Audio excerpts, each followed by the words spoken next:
The anonymous Raw general manager, kind of a weird thing to kick it off with, but Clark, I'll get your thoughts on this first. Now, the anonymous Raw general manager is a storyline dating back to 2010. They did it for a year, never paid it off until 2 years ago when they revealed that it was Hornswoggle. Now, they brought it back last week at the end of the Raw to the groans of many, and never really said last night who it was, never acknowledged that it was Hornswoggle. So they never acknowledged their own storyline, all this other crap. So, Clark, I want to get your thoughts on the return of the anonymous Raw general manager last week on Raw, or this week on Raw. And do you think it really served a purpose last night on Raw, or no? No, not at all. Because, What? He was in the first segment. Like, I don't remember him being in any other segment at all. It was just for the Rollins and Cena, and he booked the tables match, I believe, for Cena and Rollins at the TLC pay-per-view.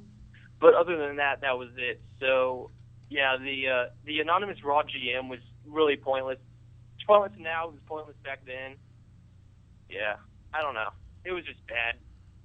Well, they touted the show as Cyber Monday last week at the end of Raw. It's like, oh, Cyber Monday next week. And I figured most of the matches like Cyber Sunday, back in 05, 06, 07, whatever, Taboo Tuesday, same thing, when they would make you vote on the matches. And they didn't do that. They did it for maybe one match, the Divas match, exactly. And they never showed the computer again, which is probably a good thing because I hated that damn thing. And they never did anything that tied into the Cyber Sunday theme. So that was kind of weird. I didn't think it was a bad show, though. I thought Raw was good last night. I thought it was decent. I think it could have been better. But, as we approach TLC, I think that could be a strong show on paper. But, yeah, that being said, RJ, what were your thoughts when you heard that da-da-dum on last week on Raw? I was like, you got to be kidding me. I feel like back in 2010 they kind of overkilled it. At least last night there was only the one thing. I remember before every match, like ding, and then stupid Cole would run up and say the stupid spiel. Can I have your attention, yeah, please? exactly. It's so annoying. At least they only did it once last night, didn't overkill it. But you don't need the stupid GM. Like if anyone that's been watching now has probably been watching since 2010, so you know the Raw GM was Hornswoggle. So I think they should just stick with no GM or just have Vince do it or just something, not the stupid computer. Well, that's my next question for you. Who do you think, now the Authority is out of power, who do you think takes over? Or who do you think should take over? They name-dropped Eric Bischoff last night, too. I wish it was Eric Bischoff. I'm bad. Oh, I'd have rapped. I wish Shane, but Vince said last night that's not going to happen on the podcast. He didn't say that he wasn't going to be back. He just said he was busy doing other things. Yeah, he branched off. So he probably won't be back. I don't know. Hopefully, I would like to see Eric Bischoff, not just have Vince just make decisions from time to time. Yeah, I'd much rather have just Vince in charge. Teddy Long, I don't know, someone that I don't care if it's Teddy Long. It's not that big of a deal. Yeah, I don't think we need a GM per se. I mean, if we brought back Eric Bischoff, I think it'd be cool. If only for like a one night only kind of thing. But like you just said, have Vince show up every once in a while. That's really all you need. We don't need the Authority kicking off the show every single week and then interrupting in every single segment, stuff like that. I liked when they had Mr. McMahon was the head kind of, but then he had Coach. And the coach exactly, yeah, the coach. I loved Coach. Jonathan Coachman. Now he works at ESPN, but they almost had to deal with him this past summer, I think, for the network, and it fell through. Yeah, I liked Coach, but I don't know, besides that, just have Mr. McMahon or just, like I said, Teddy Long would be fine enough for me. Yeah, if they could bring back Teddy Long. I think they got rid of him earlier this year, but that doesn't mean they can't bring him back, though. Or Dusty Rhodes or someone, some old guy that would somewhat make sense. Someone that's still in the company. Jerry Lawler? No.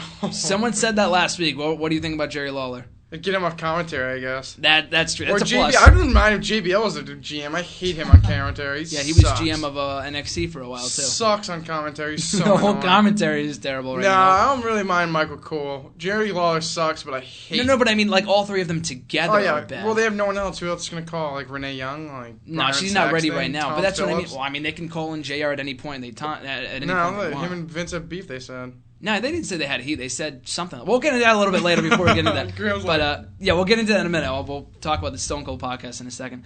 But, Clark, if you had to take a guess, if you had the authority to pick who would be in charge of WWE, Monday Night Raw, whatever, whether it be a GM, an authority figure in general, who would you have? I like Teddy Long idea, actually. That's because he's been the SmackDown GM, the longest reigning SmackDown GM. So it'd be pretty cool to see him back on Raw, running Raw. And that means more tag team matches. Playa, holla holla. Yeah, exactly. We need more tag team matches, especially with the the tag team division lacking right now. The New Day showing up last night on Monday Night Raw. I fucking hate the New Day. You hate the New Day? You thought they were winning last night. Did I? Yeah, you texted me That doesn't mean anything. They can win. I don't know. I just don't like the stupid shuck and jive. Like, I thought they were going to debut in Like, who cares? You guys are all clowns besides Kofi. I thought they were going to debut with a... Yeah, exactly. Yeah. I agree. I thought they were gonna debut and ditch the heel gimmick, but they didn't do that, and it was really, really confusing. I hope they do that at some point. But still, though, I thought that was I thought that was interesting. Hopefully, it wasn't really established last night on Raw who we're getting next for the authority figure. I'm hoping the laptop isn't here to stay and it's not a permanent thing. I'm hoping that it becomes, just a every week thing where we get a former GM or someone else taking over on a weekly basis, something like that. For the meantime, until they settle on someone permanent, because it's obvious they made that authority stipulation to sell pay-per-view buys, network subscriptions, whatever, and they didn't really plan ahead thinking what they're going to do next, which isn't a first thing with WWE. They do this all the time. They're not going to plan ahead. So I'm not really surprised by that. So hopefully they can, solve that issue come WrestleMania time.